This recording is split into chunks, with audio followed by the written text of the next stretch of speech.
On the day I turned 16, the state decided I had expired. Not died, just reached the end of my shelf life as a ward of the county, no longer eligible for the funding that kept a roof over my head and 3 meals cycling through my system.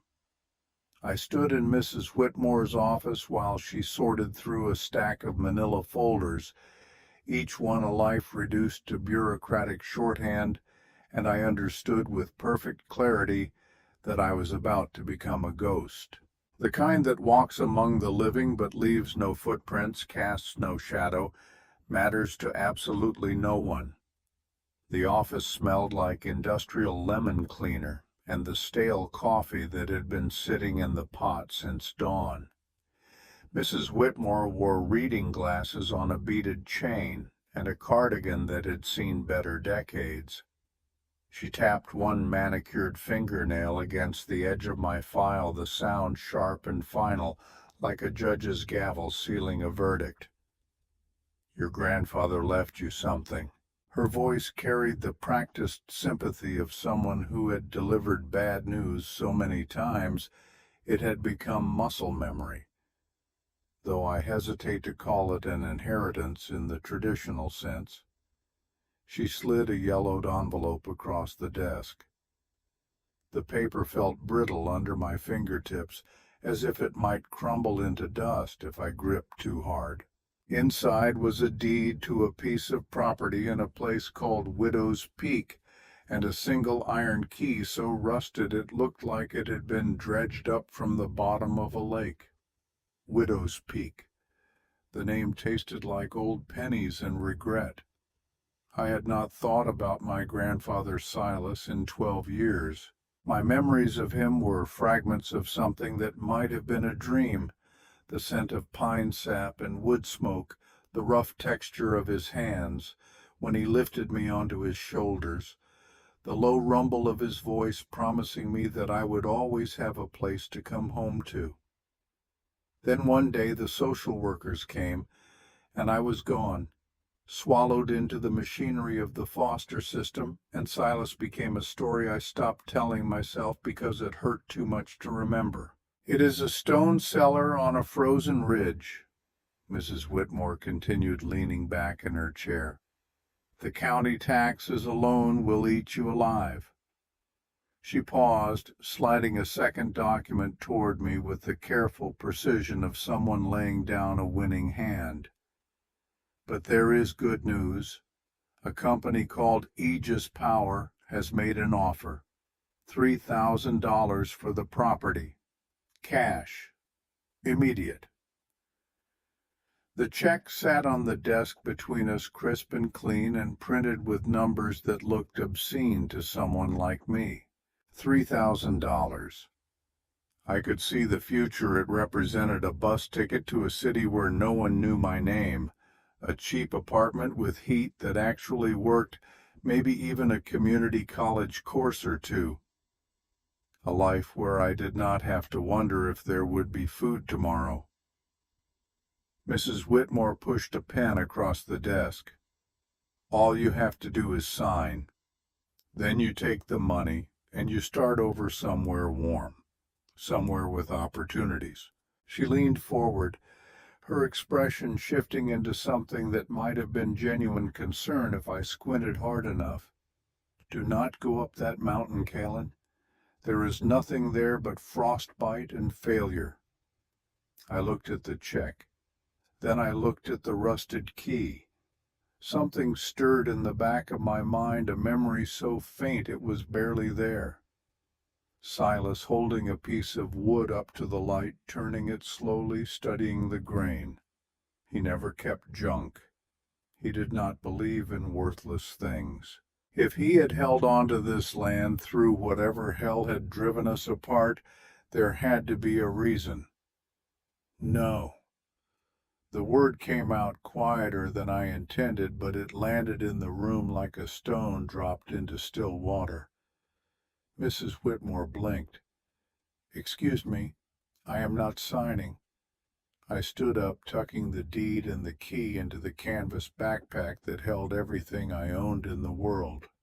The strap was frayed and the zipper stuck, but it was mine. Just like the cellar was mine now, worthless or not, Mrs. Whitmore's expression hardened. You are making a mistake. Maybe.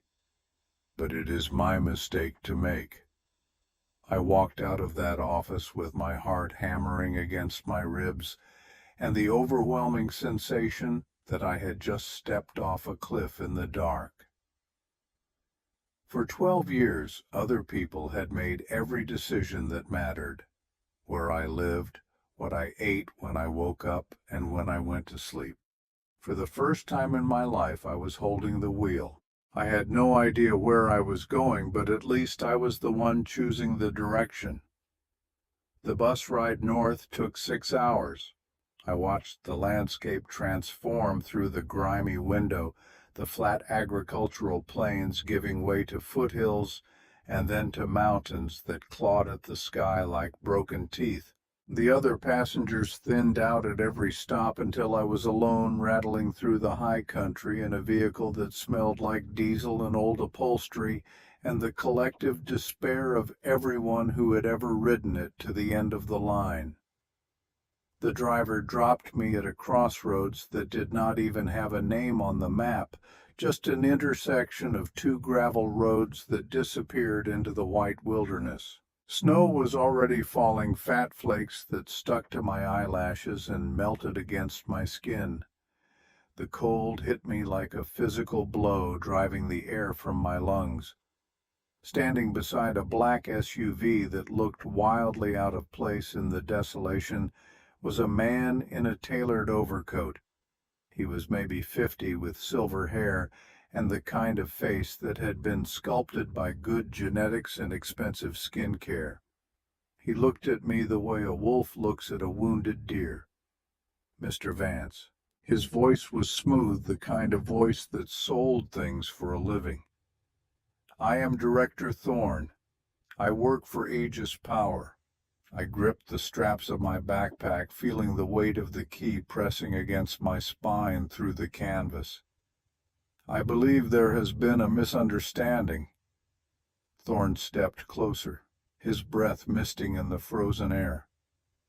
That property your grandfather left you, it is not safe.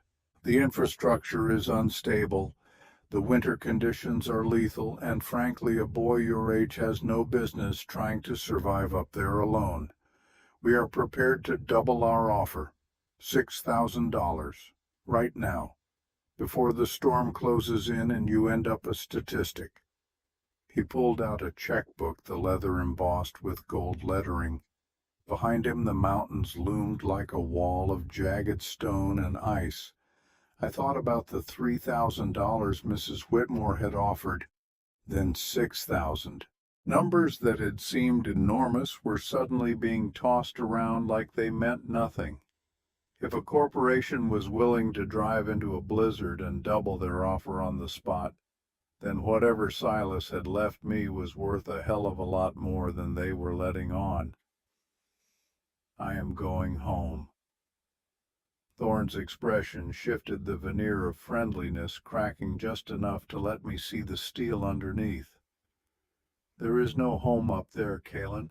Just a pile of rocks and a winter that will kill you before you make it through the week. Then I guess you will read about it in the papers. I walked past him, my boots crunching in the fresh snow. Behind me, I heard the SUV door slam and the engine roar to life, but Thorne did not follow. He just let me walk into the white wilderness alone, and I wondered if he was hoping the mountain would solve his problem for him. The trail was barely visible under the accumulation, just a faint depression in the landscape that might have been a path or might have been my imagination.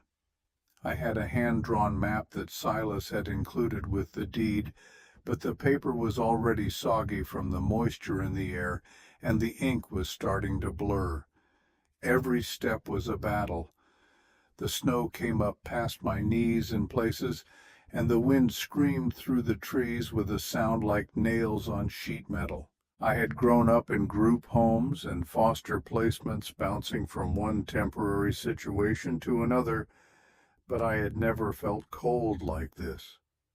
It was not just the absence of warmth, it was the presence of something actively trying to kill me, seeping through my jacket and my jeans and my skin until it wrapped around my bones. My lungs burned with every breath. My fingers went numb even inside my gloves. I kept walking because stopping meant dying, and I had not come this far just to freeze into a monument to poor decision-making. The stone cellar appeared through the white curtain of snow like a hallucination. It was built into the side of the mountain, half buried by drifts, the walls made of dark granite that looked like it had been hewn directly from the bedrock. The door was a massive slab of weathered oak, swollen from decades of moisture and partially buried under the latest accumulation. I threw my weight against it and felt something give. The hinges shrieked in protest, metal grinding against metal, and then I was inside and the wind cut off like someone had thrown a switch. Silence. The relief was so profound it almost brought me to my knees. I stood there gasping my breath, visible in the dim light that filtered through cracks in the stone, and tried to process what I was seeing. The cellar was larger than I had expected, maybe 20 feet square, with a ceiling high enough that I could stand upright. The walls were lined with rotting timber, and there was a pile of old newspapers in one corner, yellowed and brittle with age. In the center of the far wall was a stone fireplace, the opening dark and cold and filled with ash that might have been there since before I was born. I fumbled for the box of matches I had bought with the last of my money, my fingers so stiff they felt like wooden pegs. The first match broke. The second one lit, but went out before I could get it near the crumpled newspaper I had gathered. The third one burned my thumb, and I dropped it with a curse that echoed off the stone. I sank down onto the dirt floor and felt the cold seeping up through my jeans, through my skin, into the marrow of my bones. This was it, the end of the line. I had refused $6,000 and a warm bed to die in a hole in the ground, and somewhere Mrs. Whitmore was probably shaking her head and filing my death certificate before it even happened. My hand, searching blindly for anything dry enough to burn, brushed against something that was not stone and was not wood. It was metal, smooth and cold, and running along the base of the wall like a vein. I followed it with my fingertips, too numb to really feel what I was touching, until my hand landed on a circular handle. Brass, I thought, or maybe bronze. Too dark to tell. I leaned closer, squinting in the failing light, and saw letters etched into the metal. Not a manufacturer's mark or a serial number. A name. Kalen. My name. Carved into a brass valve in a cellar I had never seen before, in a place I had not even known existed until this morning. My heart kicked against my ribs. This was not random. This was not some forgotten piece of junk left behind by accident. Silas had put this here. He had put my name on it. He had been waiting for me. I gripped the handle with both hands and twisted. At first nothing happened, and I thought maybe it was frozen or rusted shut, but then I felt it give. The valve turned with a grinding screech, and a sound filled the cellar that made every hair on my body stand up. Hissing. Not the hiss of steam or air escaping, something deeper, rhythmic, like the mountain itself was breathing. I struck my last match and held it to the opening of the fireplace, not really expecting anything, just going through the motions because I had nothing else left to try. The flame erupted with a sound like thunder, not orange, not the flickering yellow of burning wood, Blue. A brilliant sapphire blue that filled the cellar with light so bright I had to shield my eyes. The heat that rolled out was immediate and total, washing over me like a wave, and I staggered back from the intensity of it. The fire roared steady and pure, and the shadows retreated to the corners of the room. I could see everything now. The timber beams overhead, the stone walls sweating moisture as they warmed the pile of rotting logs I'd been trying to burn. And in the corner, partially hidden behind the woodpile, I saw something I had missed before. A metal box. Old. Rusted. Tucked away like a secret. I pulled it out and pried open the lid. Inside were papers, maps, geological surveys drawn in Silas's cramped handwriting, each one dated and annotated with notes in the margins. I spread them out on the floor near the fire, my hands still shaking from the cold, and tried to make sense of what I was looking at. This was not just a map of Widow's Peak. It was a blueprint, a detailed analysis of the rock formations, the mineral deposits, the underground structures that ran beneath this mountain like veins in a body. And in the center of it all, marked with a red circle and a note in Silas's hand, was this exact spot. The cellar. The valve. The source of the sapphire flame. Natural gas. That was what this was. Silas had found a pocket of natural gas, maybe a whole reservoir of it, running under this property. And according to his notes, it was not just valuable. It was critical. The annotations talked about pipeline routes, about geological choke points, about how any major infrastructure project coming through this region would have to pass through this exact coordinate. I looked at the $6,000 Thorne had offered. Then I looked at the maps showing $1 billion pipeline that could not be built without access to this land. They had tried to rob me. They had dressed it up as charity, as concern for a homeless kid who did not know any better. But what they had really been doing was attempting to steal something priceless for the cost of a used car. I sat there in the glow of the sapphire fire, feeling warmth for the first time in hours, and realized that Silas had not abandoned me. He had been playing a long game. He had kept this land out of their hands for 12 years, waiting for the day when I would be old enough to claim it, waiting for the day when the law would have to recognize me as the rightful owner. He had not left me a pile of worthless rocks. He had left me a fortress. And judging by the desperation in Thorne's voice, by the way Aegis Power had been scrambling to get me to sign before I figured out what I actually had, they knew it too. I pulled Silas's map closer to the fire and studied it until my eyes burned. There were pressure readings, flow calculations, notes about seasonal variations and geological stability. In the corner of one page, written in faded pencil, was a single line that made my throat tighten. The earth gives, but it also takes. Balance the heart or the mountain screams. I looked at the brass pressure gauge mounted next to the valve. The needle was trembling and the red zone vibrating with a low hum I could feel in my teeth. This was not just a fireplace. It was a pressure release.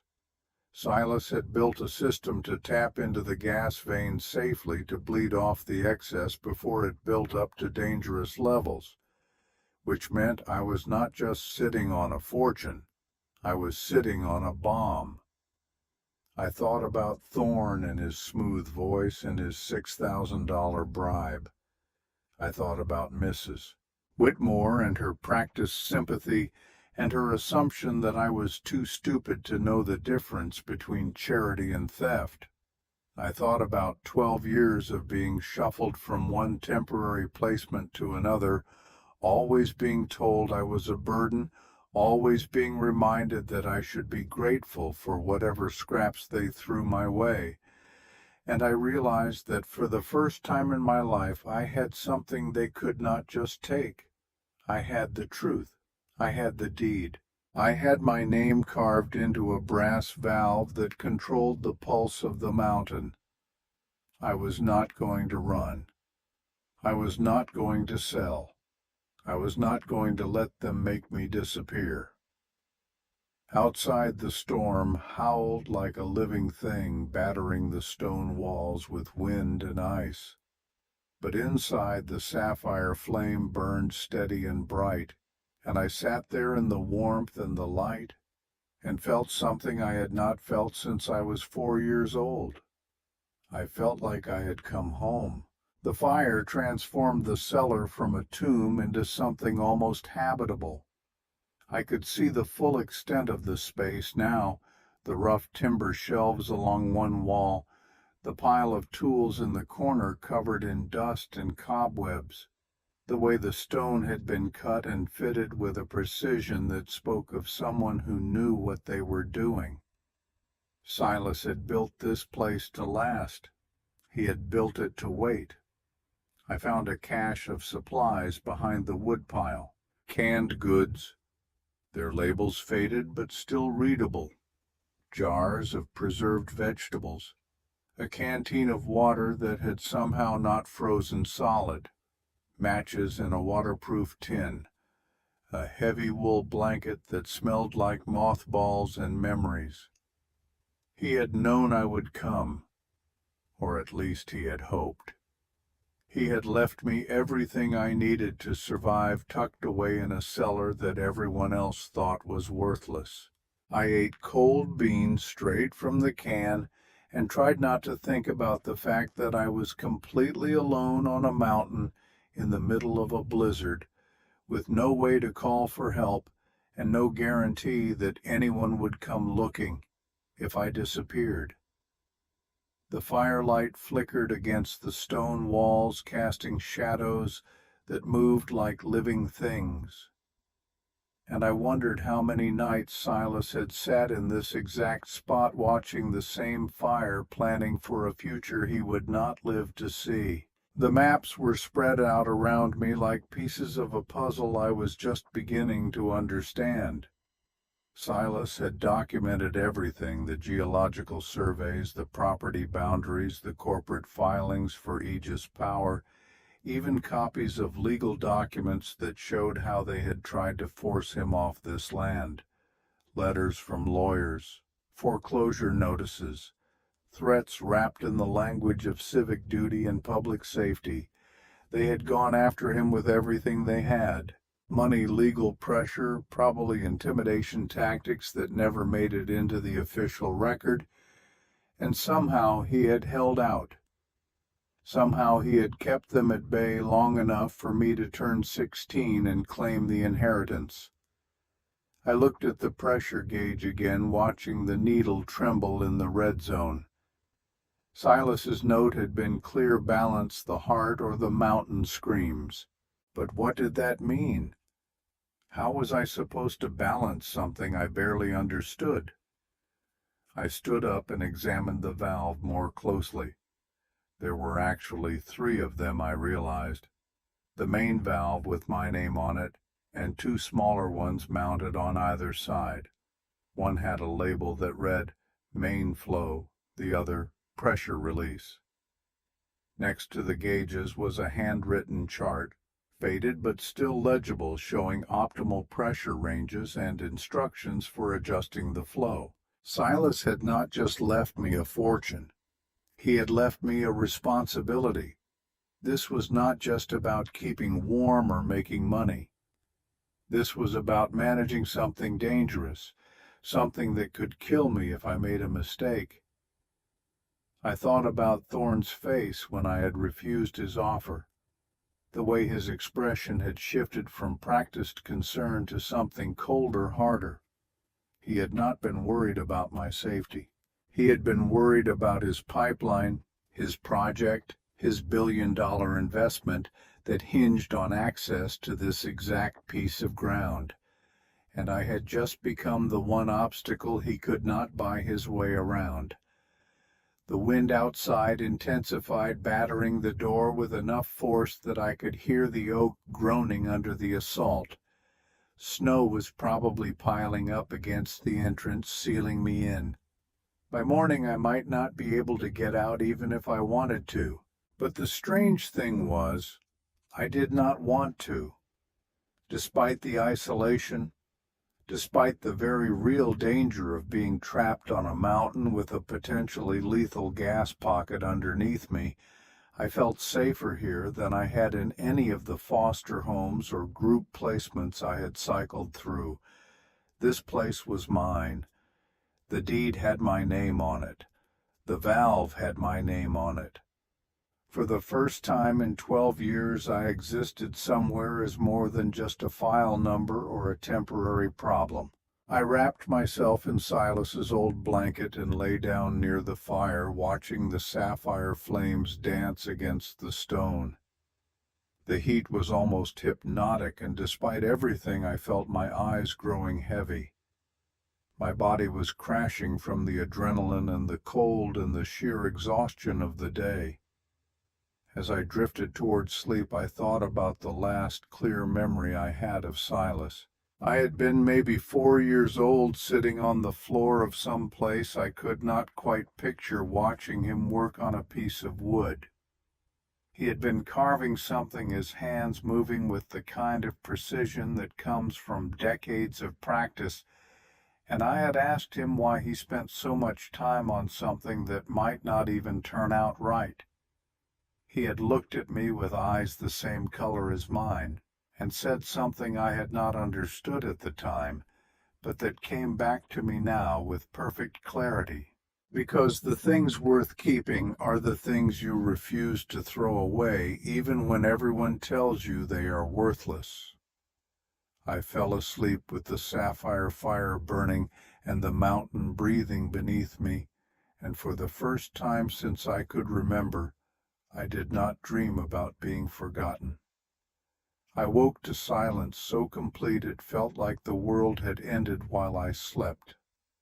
The sapphire flame still burned, casting its steady glow across the stone walls, but something was different. Wrong. It took me a moment to realize what it was the wind had stopped.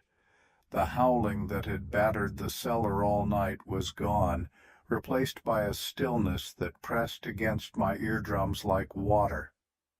I pushed myself up, my muscles stiff from sleeping on the dirt floor, and made my way to the door.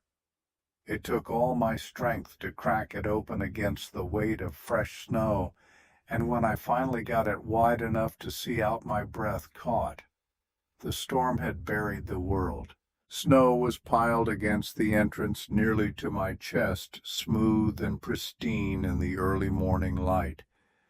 The sky was the color of polished steel, and the air was so cold it burned my lungs when I inhaled.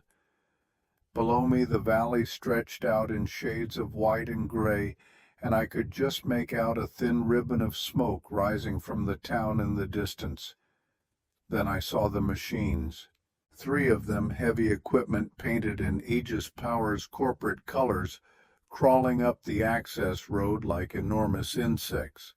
Behind them came trucks and a command trailer, and even from this distance I could see the yellow caution tape being strung up across the trailhead. They were not coming to negotiate. They were setting up a perimeter. I watched them work for maybe 20 minutes, men in orange vests moving with the efficient choreography of people following a predetermined plan. They positioned the equipment to block both vehicle and foot traffic, set up portable generators, and erected what looked like a checkpoint station at the base of the trail. When they were done, Widow's Peak was officially under quarantine. The message was clear: I could stay up here and freeze, or I could come down and surrender. Those were my only options. I pulled the door shut and leaned against it, my heart hammering. This was different from Thorne's personal visit, different from the corporate charm offensive. This was a siege. They were going to wait me out, let hunger and isolation do what money could not, and when I finally stumbled down that mountain half dead from exposure, they would be there with their lawyers and their paperwork and their offer that I would be too broken to refuse. Except Silas had known. He had known exactly how they operated because they had done the same thing to him. I went back to the cache of supplies and started taking inventory. Canned goods, at least 30 of them. Dried meat wrapped in butcher paper. Jars of preserves. A 20-pound bag of rice in a sealed container. Water in heavy glass bottles. Firewood stacked against the far wall enough to last weeks if I was careful. He had prepared for this. He had anticipated the siege and left me everything I needed to outlast it. But there was more. As I moved the crates aside to get a better count, I found something I had missed in the darkness. A trap door built into the floor.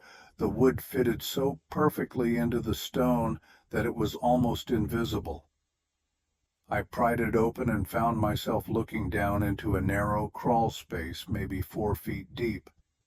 Inside were more crates, medical supplies, batteries, a hand-crank radio, books, a lockbox that rattled when I shook it, and in the very back, wrapped in oilcloth, a hunting rifle with 2 boxes of ammunition.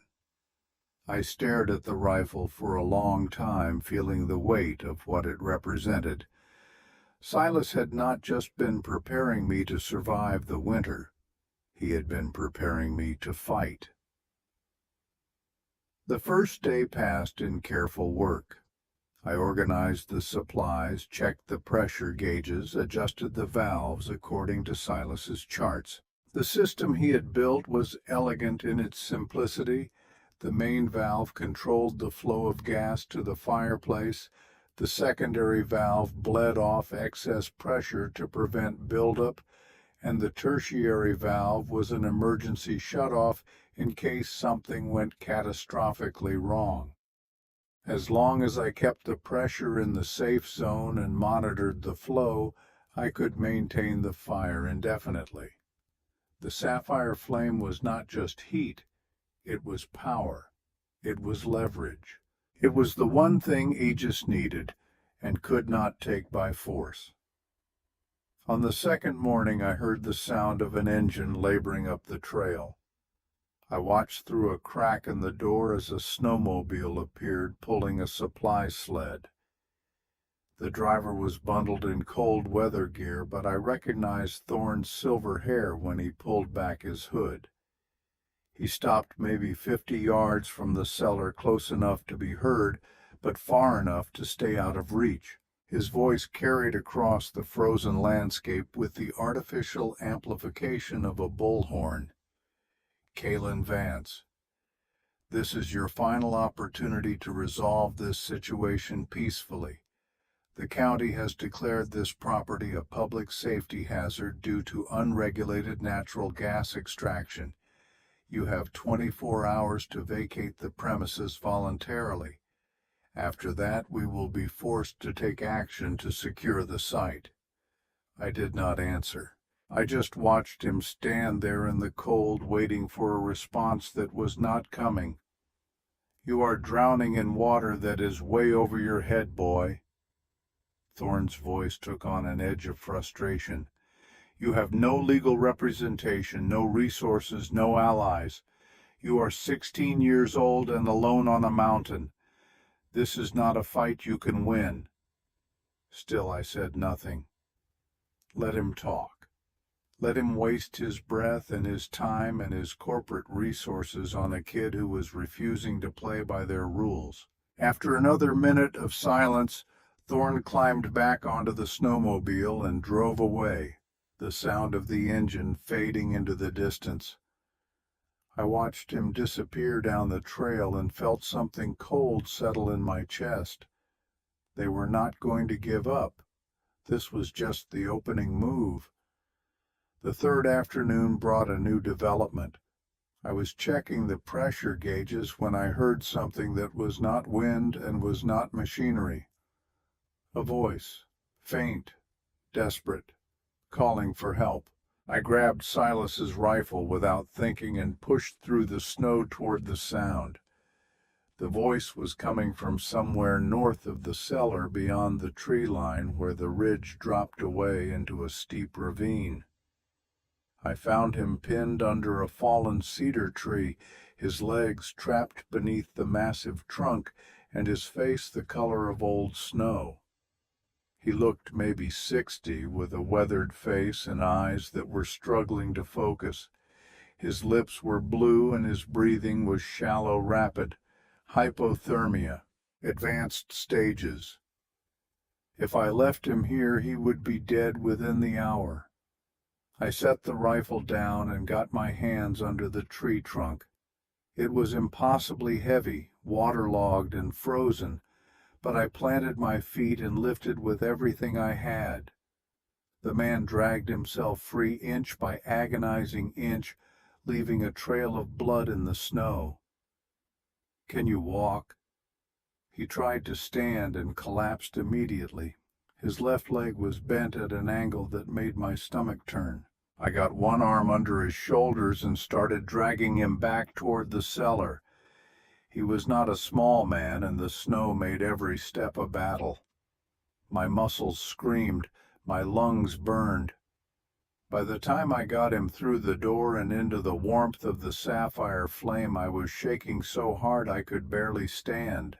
He lay there on the floor, his whole body convulsing with shivers, and I did the only thing I could think of.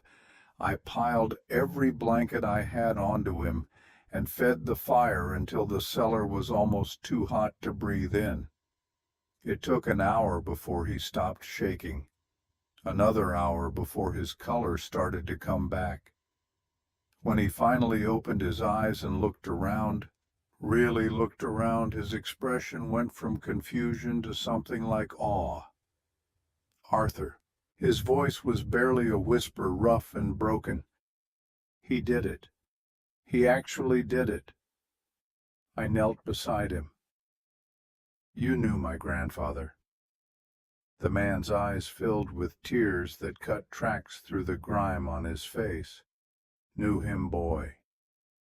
I am the only reason he survived long enough to leave you anything. My name is Jasper. I live on the eastern ridge about 3 miles from here. Your grandfather and I hunted these mountains together for 40 years. He tried to sit up and winced, his hand going to his leg. That is broken. Probably in 3 places. I am not walking out of here any time soon." I helped him prop himself against the wall and gave him water from one of Silas's bottles. He drank it like a man who had been wandering in the desert, then looked at me with an intensity that made me uncomfortable. "You look just like him. Same eyes, same stubborn set to your jaw. He used to say you had the kind of face that would either make you a hero or get you killed, depending on which way the wind blew." The words hit harder than they should have. I had spent 12 years thinking Silas had abandoned me, that I had been too much trouble or not enough of whatever he needed. Hearing that he had talked about me, that he had thought about me, opened something in my chest that I had kept locked for so long I had forgotten it was there. Jasper shifted his weight and grimaced. "They are going to come for you. You know that, right? Aegis does not lose. They have lawyers and politicians and enough money to drown this whole county in legal fees. They will make you disappear one way or another. Let them try." Jasper studied me for a long moment, then nodded slowly. "You really are Arthur's grandson. He said the same thing when they came after him the first time. Said he would burn this mountain to ash before he let them take it. What happened? How did they separate us?" Jasper's expression darkened. "They weaponized the system. Found out Arthur was raising a 4-year-old boy in a stone cellar with no running water and no central heat. Did not matter that you were healthy, did not matter that Arthur loved you more than his own life. They got a judge to declare him an unfit guardian, threatened him with jail time if he fought it, said they would make sure you disappeared into the foster system where he would never find you again. My hands clenched into fists. So he gave me up. He surrendered his parental rights voluntarily. Jasper's voice was heavy with old anger. It was the only way to keep the vultures from circling too close. If he had fought them in court, they would have buried him. Instead, he played dead. Let them think he was just a crazy old man who did not care anymore. And while they were congratulating themselves on their victory, he was up here building this place, documenting everything, making sure that when you turned 16 you would have the ammunition to fight back. The pieces started falling into place, the geological surveys, the corporate filings, the letters and legal documents. Silas had not been collecting evidence randomly. He had been building a case, assembling a weapon that I could use when the time came. Where is he now? Jasper looked away. He died 3 years ago. Heart attack. I found him sitting right where you are now, looking at those maps. His last words were about you. He said to make sure you got the letter when you were old enough. What letter? Jasper pointed to the lockbox I had found in the crawl space. That one. He made me promise I would not open it, that I would wait until you came home. I have been checking this cellar every week for 3 years, waiting for the day you would show up. I retrieved the lockbox and found it was not actually locked, just latched. Inside was a single envelope yellowed with age, my name written across the front in Silas's shaky handwriting. My hands were trembling so badly I almost tore the paper trying to open it. The letter was written on the back of a grocery receipt, the ink faded but still legible. My dearest Kaylin, if you are reading this, the storm has brought you home. Forgive me for the silence. I had to make the world believe I did not care so they would not look too closely at what I was saving for you. They took you from me with lawyers and threats and the full weight of a system designed to protect children by destroying families. I let them because the alternative was losing you forever. I chose the long game. I chose to be the villain in your story so that someday you could be the hero of your own. You are the fire in this mountain, boy. You are the reason I held out when any sane man would have sold and moved on. Do not let them put you out. Do not let them tell you that you are too young or too poor or too alone to fight. You come from a line of men who would rather die than surrender, and I raised you to be the best of us. The valve has your name on it because this mountain is yours. The flame burns because you deserve warmth. The deed is ironclad because I spent every penny I had making sure they could not take it from you. Trust Jasper. Trust the maps. Trust yourself. And remember that abandonment is sometimes just love playing a game so cruel and so long that no one understands it until the final move is made. I am sorry I could not be there to see you claim what is rightfully yours. I am sorry for the years we lost. But I am not sorry for the choice I made because that choice gave you a chance. Take it. Make them regret ever underestimating a Vance. With all the love a foolish old man can carry, Silas.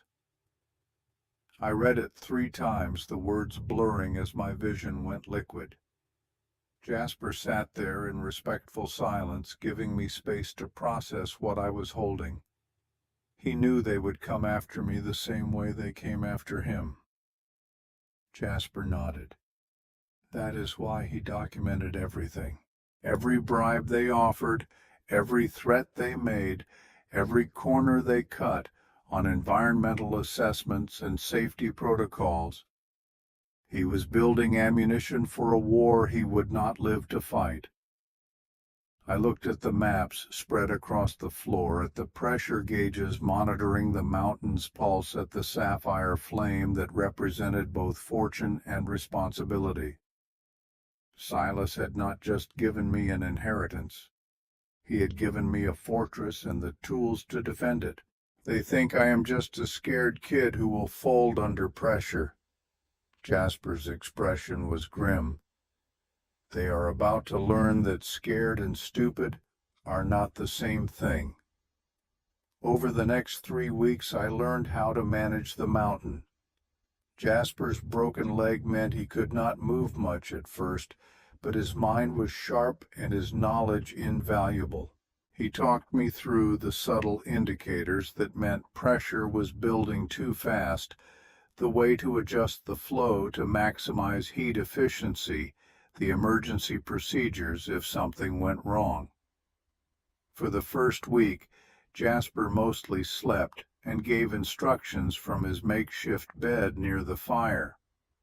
The second week, he could sit up for longer periods, teaching me to read the mountain the way Silas had taught him. By the third week, the swelling in his leg had gone down enough that he could move around with a crutch I fashioned from a fallen branch. He also told me stories about Silas, filling in gaps in my memory with details that made my grandfather feel real again. Silas had been a logger before the big companies bought up all the timber rights.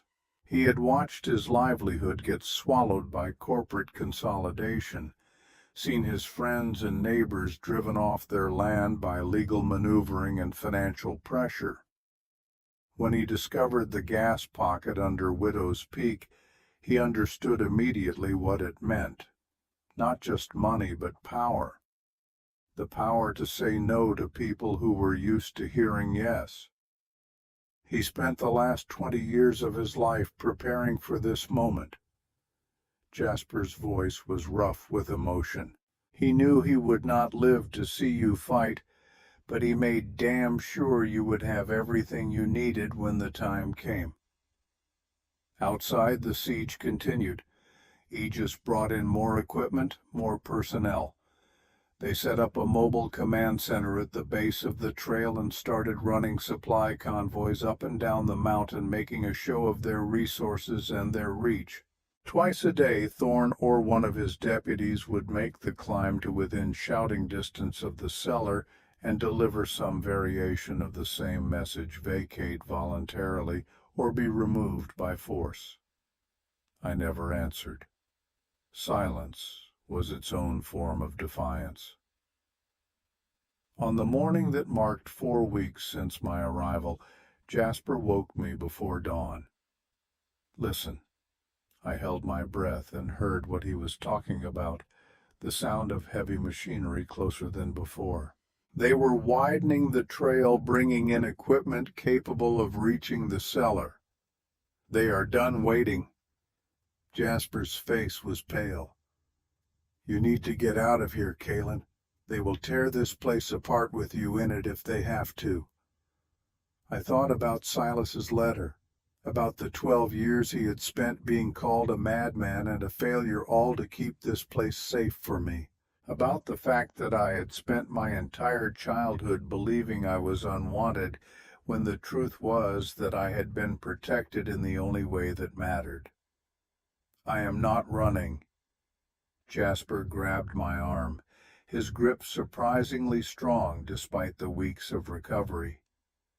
This is not about courage, boy. This is about survival. You cannot hold off a corporation with a hunting rifle and stubbornness. Maybe not. But I can make it expensive enough that they think twice about the next kid who stands in their way. I went to the crawl space and retrieved the hand crank radio. It took me 3 tries to get it working. The battery's long dead, but the mechanical components still functional. When the static finally resolved into something like clarity, I tuned to the emergency frequency and started recording. My name is Kalen Vance. I am 16 years old, and I am the legal owner of property on Widow's Peak. Aegis Power Corporation is currently attempting to forcibly remove me from land that is mine by deed and by right. They have blockaded the access road, they have threatened me with legal action, and they are now preparing to demolish my home with me inside it. I am recording this so that there is a record of what happened here. If you are hearing this, it means I am either dead or disappeared, and the people responsible are the ones who told you they were acting in the public interest. I released the transmission button and heard my own voice echo back through the static, thin and distorted, but unmistakably there. Jasper stared at me like I had lost my mind. That does not do anything. Nobody monitors those frequencies anymore. Maybe. Or maybe someone hears it and starts asking questions. Maybe a reporter looking for a story, or a lawyer who hates corporate bullying, or just someone with a conscience who thinks a kid being crushed by a billion-dollar company is worth making noise about. Jasper was quiet for a moment, then a slow smile spread across his weathered face. Arthur said you were a fighter. I did not believe him until right now. The sound of machinery grew louder. Through the cracks in the door I could see the lights of heavy equipment making their way up the trail, cutting through the pre-dawn darkness like the eyes of enormous predators. They were not coming to negotiate anymore. They were coming to end this. I checked the rifle, made sure it was loaded, and positioned myself where I had a clear view of the approach. Jasper watched me with an expression I could not quite read. You planning to shoot someone? I am planning to make sure they know I am serious. There is a difference between standing your ground and committing suicide, Kalen. I know. I am counting on them knowing it too. The first piece of equipment crested the ridge just as the sun broke over the eastern peaks. An excavator, its massive bucket swinging through the air like the fist of an angry god. Behind it came trucks and crews, and Thorne himself standing on the running board of a black SUV like a general surveying a battlefield. The excavator's engine roared, belching diesel smoke into the frozen air. It positioned itself maybe 30 yards from the cellar, the bucket raised high enough to smash down through the roof with a single blow. Thorne's voice came through a megaphone, distorted but clear. This is your final warning. Exit the structure immediately. We are authorized to use whatever means necessary to secure this site. I stepped out into the morning light with the rifle slung across my back, not pointing it at anyone but making sure they could see it. The temperature was maybe 10 degrees below zero, and my breath came out in clouds that hung in the still air. This is my property. You have no right to be here. Thorne's expression hardened. We have every right. This site has been declared a hazard by the County Emergency Council. You are endangering yourself and others by remaining here. Then show me the paperwork. Show me the court order. Show me the legal authority that says you can destroy someone's home without due process. For the first time I saw uncertainty flicker across Thorne's face. He had been expecting a scared kid, someone who would fold under the pressure of heavy machinery and corporate authority. He had not been expecting someone who knew enough to demand documentation. The paperwork is being processed.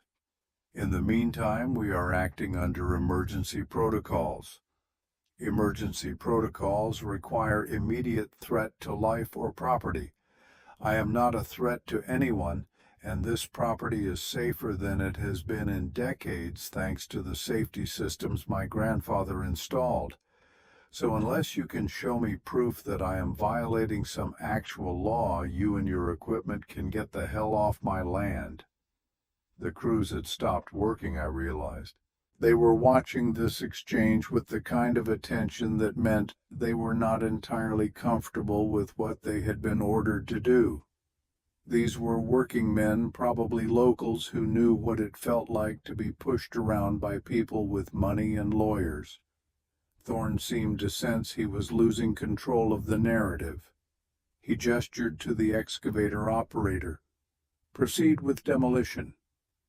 The operator hesitated, looking from Thorne to me and back again.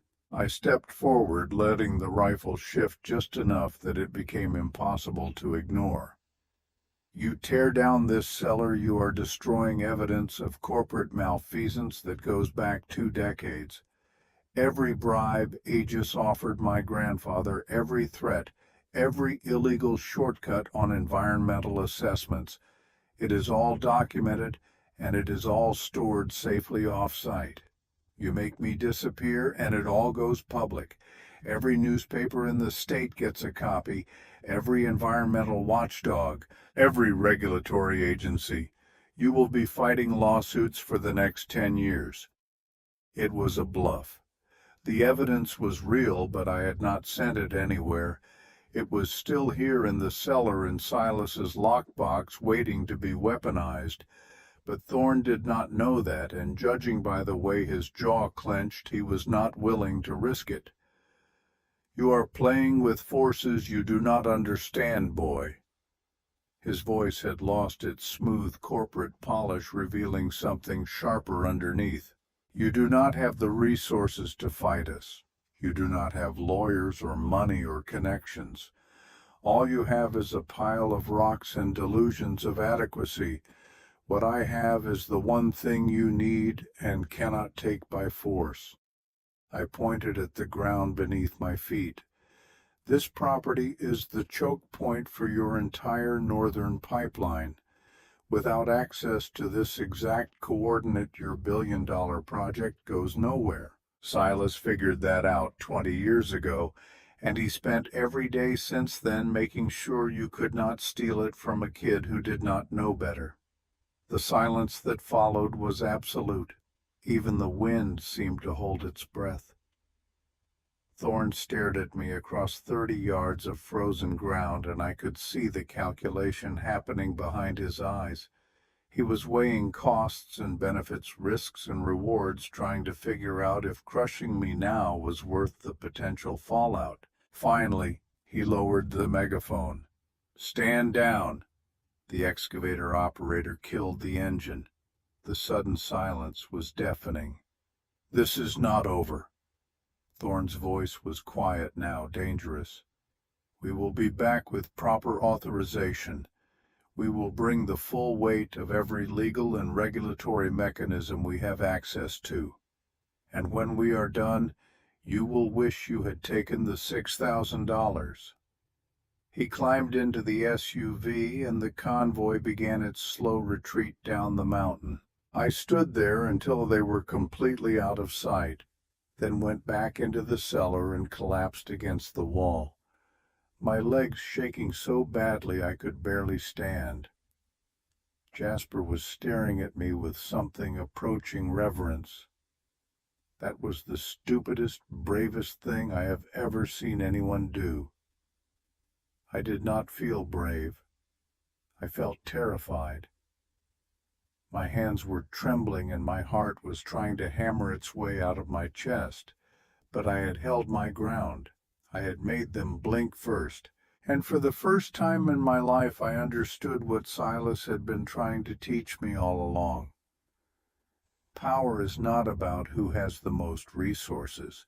It is about who is willing to hold on longer, who is willing to refuse the easy exit and fight for something that matters. I looked at the sapphire flame still burning steady and bright, and realized that I was no longer just defending a piece of property. I was defending a legacy.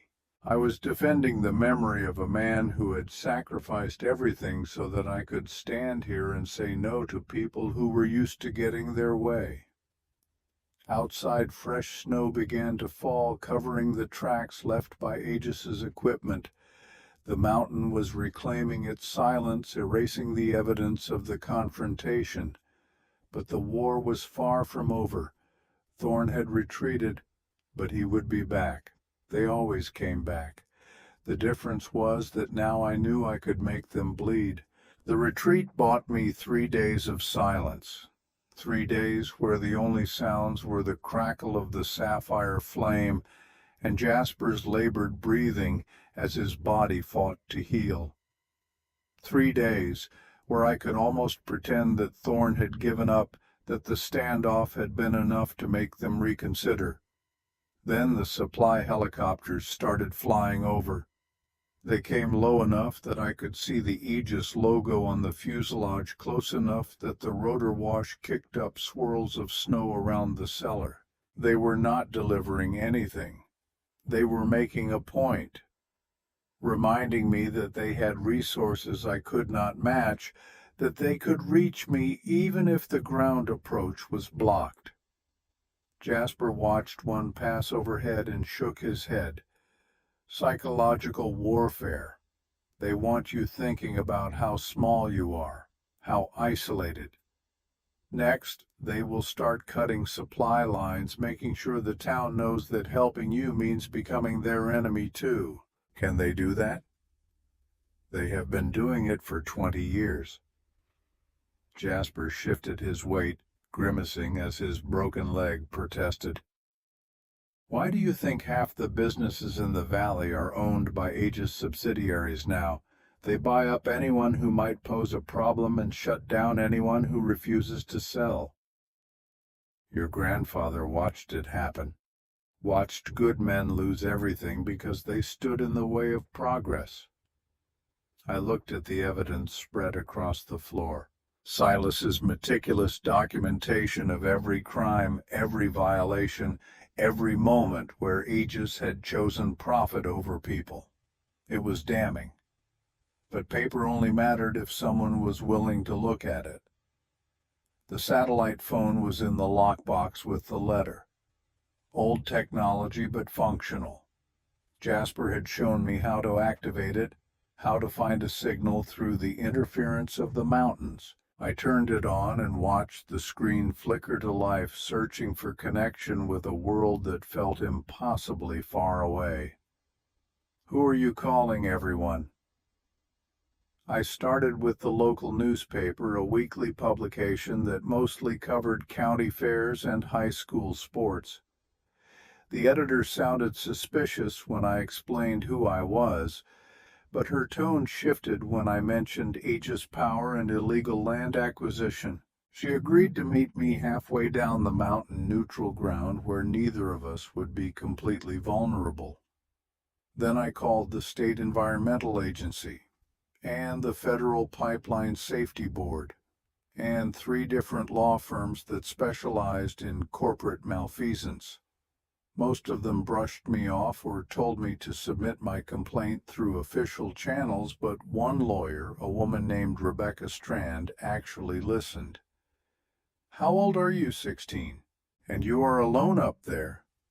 Not completely, but close enough. There was a pause. I could hear the click of a keyboard in the background. Mr. Vance, what you are describing amounts to a pattern of criminal behavior spanning 2 decades. If even half of what you are saying is true, this is a case that could redefine corporate accountability in energy sector land acquisition. So you will take it? Another pause. I need to see the documentation first. But if it holds up, yes, I will take it. Pro bono. Why? Because corporations like Aegis rely on the fact that people cannot afford to fight them. They bet on exhaustion and poverty and the sheer overwhelming weight of the legal system. Every now and then someone needs to remind them that the law still means something. I gave her coordinates for the meeting point and ended the call. My hands were shaking. This was real now. I was not just defending a cellar anymore.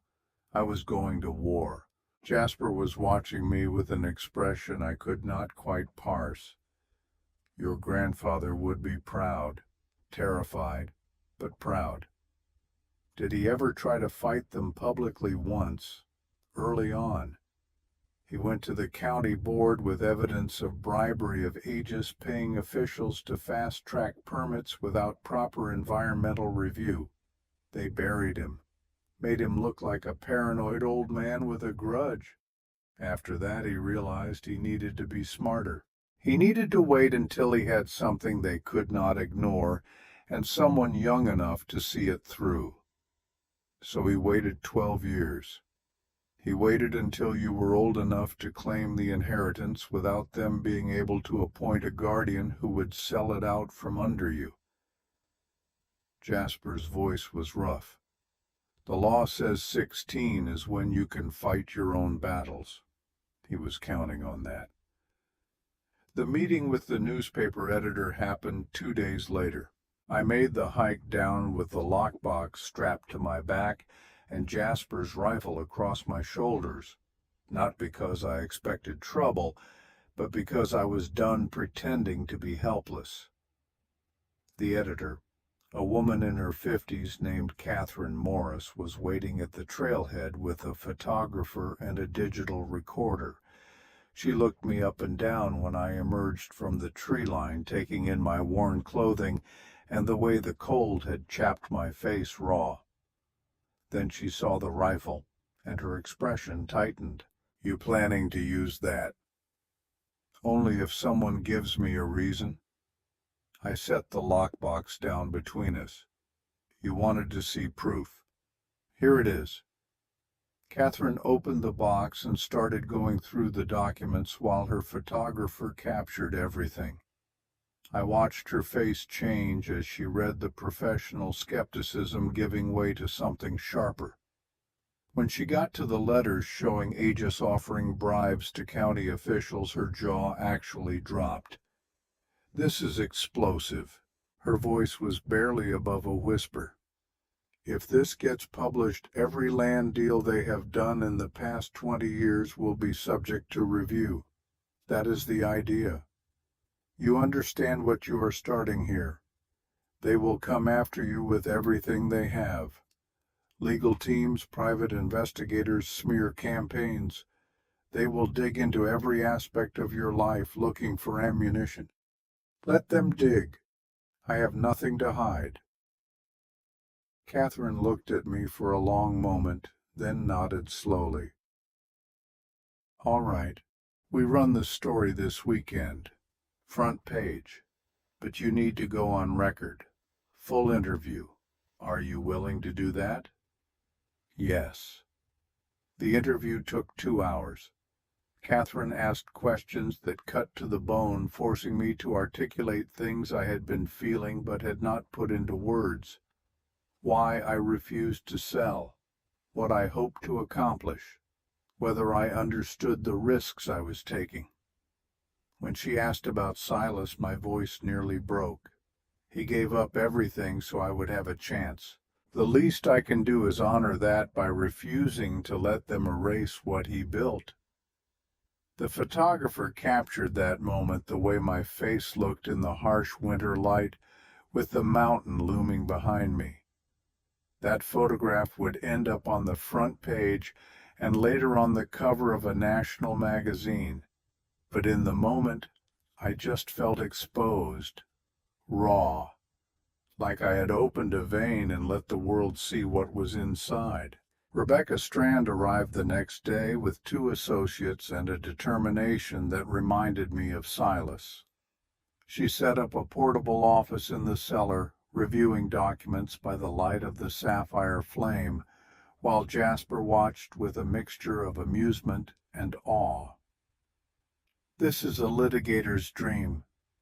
Rebecca spread the geological surveys across the floor, comparing them to Aegis's official filings. They claimed this area was geologically unstable, unsuitable for habitation. But your grandfather's surveys proved the opposite. They lied to the county to justify condemning the property. Can you prove it? The documents prove themselves. What I need from you is to stay alive long enough for this to go to trial. How long will that take? Months.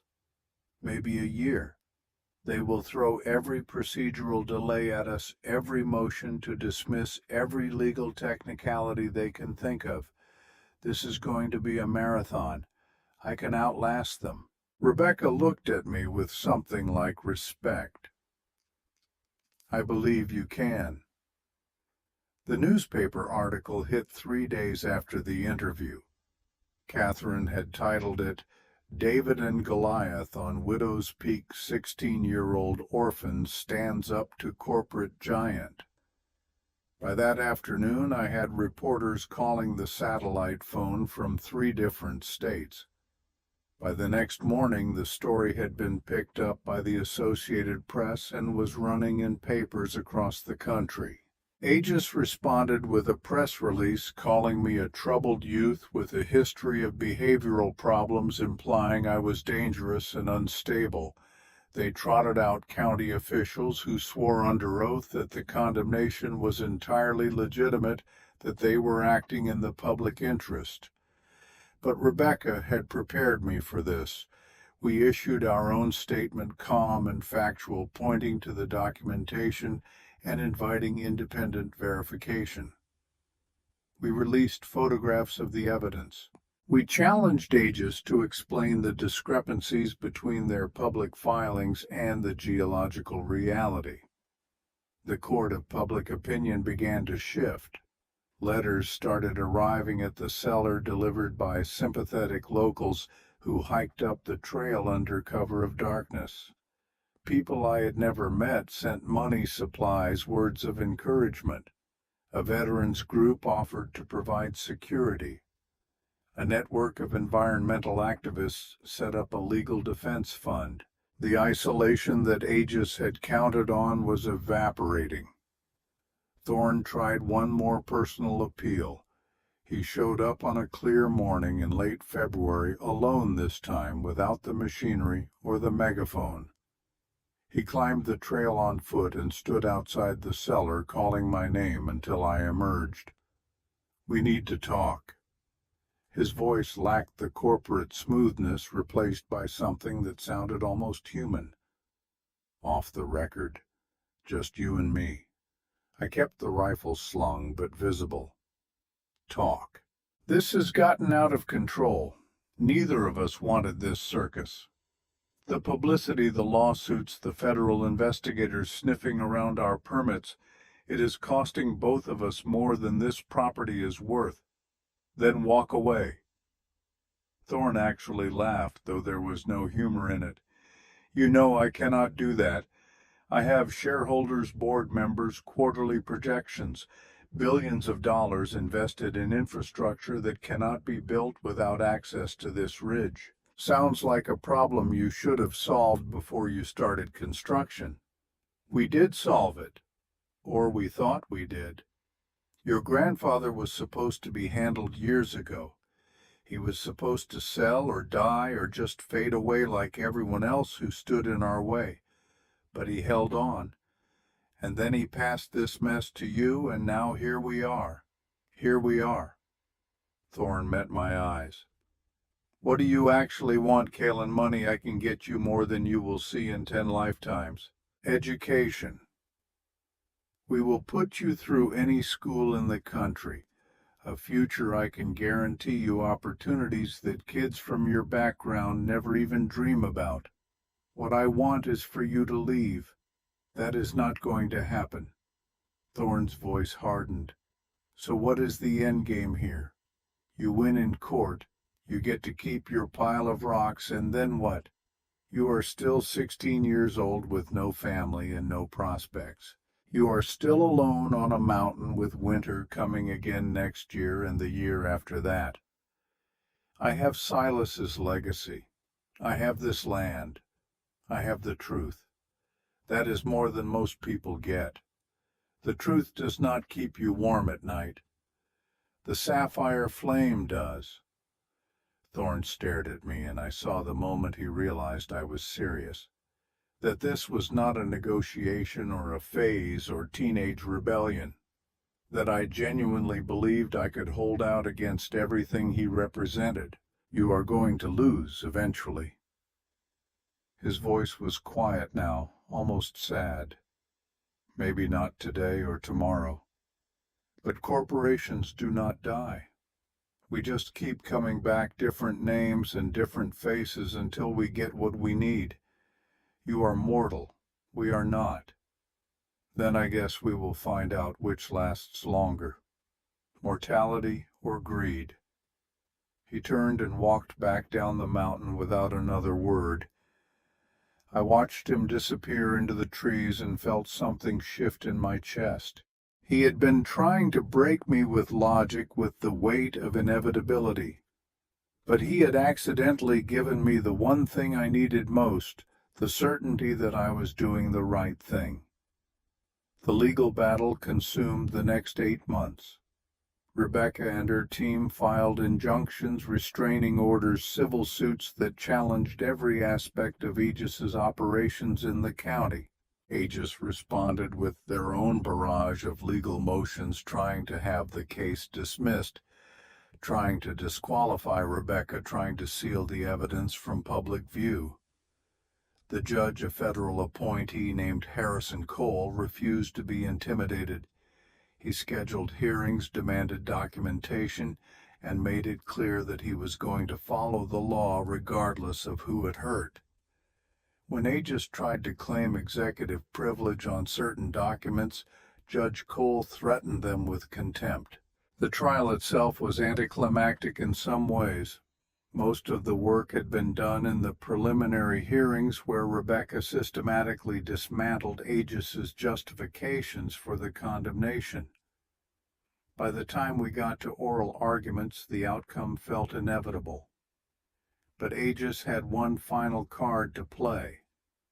They brought in their own 16-year-old, a kid from a group home, who testified that I had threatened him, that I was violent and unstable. It was an obvious plan, and Rebecca tore him apart on cross-examination, but the damage was done. The jury saw 2 kids from the system, and they had to decide which one was telling the truth. Rebecca put me on the stand last.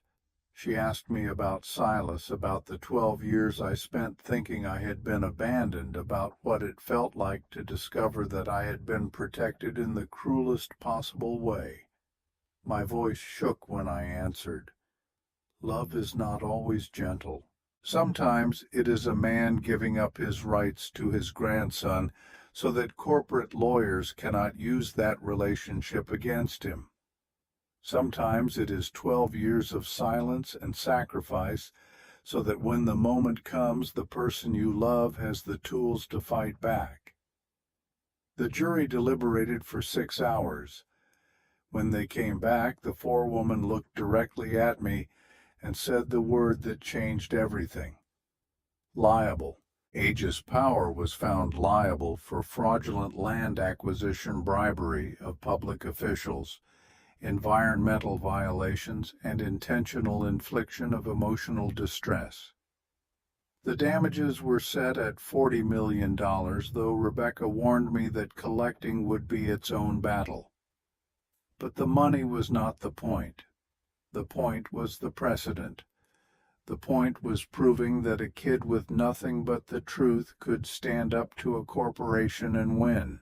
The settlement negotiations took another 3 months. Aegis wanted to appeal, but their insurance carriers were threatening to drop them, and their stock price had already taken a beating from the publicity.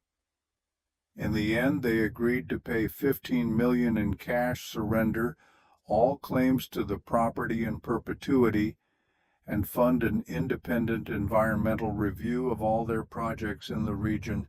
Rebecca took her fee and donated half of it to legal aid organizations. I took the rest and did what Silas would have wanted. The Arthur Vance Legacy Fund launched on a cold morning in November, exactly 1 year after I had first arrived at the Cellar. The mission was simple: provide support to kids aging out of foster care, housing assistance, educational grants, legal representation, mental health services. Everything I had needed and had not had. But I did not stop there.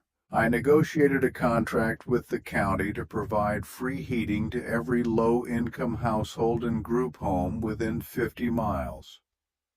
The gas from the mountain would flow, but it would flow to the people who needed it most, not to the corporation that wanted to profit from it.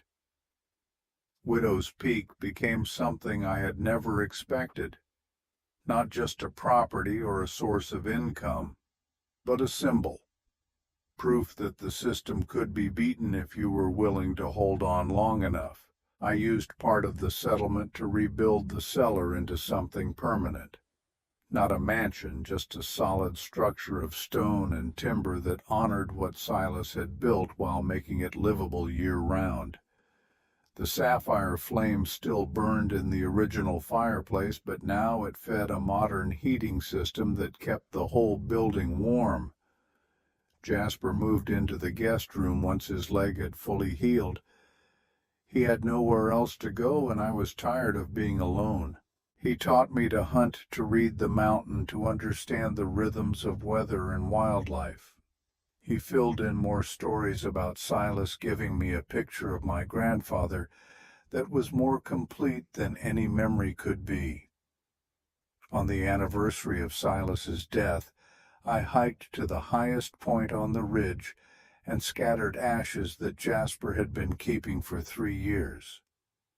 Silas had wanted to be part of the mountain he had protected, and now he was. I stood there in the wind, watching the ash spiral away into the gray sky, and finally let myself say the things I had been holding back. You did not abandon me. You fought for me in the only way that would work. You gave me everything you had, even when it meant I would hate you for it. I understand now. I understand why you had to be cruel to be kind, why you had to let me think the worst so that I would be ready for this. I am sorry I doubted you. I am sorry I spent so long thinking I was unwanted, and I promise I will make this place mean something. I promise your sacrifice will not be wasted. The wind carried my words away, and I imagined Silas hearing them somewhere in the granite and the sky. Winter came again, but this time I was ready. The Legacy Fund supported its first group of kids, 17 in total, ranging from 16 to 19. We helped them find housing, connected them with jobs, made sure they had someone to call when things got hard. One girl, Emma, showed up on my doorstep in December with everything she owned in a backpack, just like I had arrived a year before. She was 17, aging out of care with nowhere to go and no one to help her. I gave her a room in the transitional housing we had set up, gave her time to breathe, to figure out what came next. She was quiet at first, wary of charity that might come with strings attached, but slowly she started to trust that this was real, that someone actually cared whether she made it or not. On my 18th birthday, I sat on the porch of the rebuilt cellar and watched the sun set over the valley. The mountains were painted in shades of purple and gold, and the air smelled like pine and snow. Jasper was inside making dinner, the sound of him moving around the kitchen a comforting background hum. Emma was in the main house reading by the fire. 2 years. I had been fighting for 2 years, first to survive and then to win, and now to build something that would last. I was legally an adult now, no longer a ward of the state or a minor who could be dismissed. The property was mine without qualification. The future was mine to shape. I thought about all the kids who were sitting in group homes right now, staring at walls and wondering if anyone gave a damn whether they lived or died. Kids who had been told they were problems-burdened statistics. I thought about how Silas had given everything to make sure I did not disappear into that machinery. The sapphire flame burned behind me, steady and eternal. The mountain breathed beneath my feet. And for the first time since I could remember, I knew exactly what I was supposed to do with my life. No one in this valley would face the cold alone, not while I was still breathing.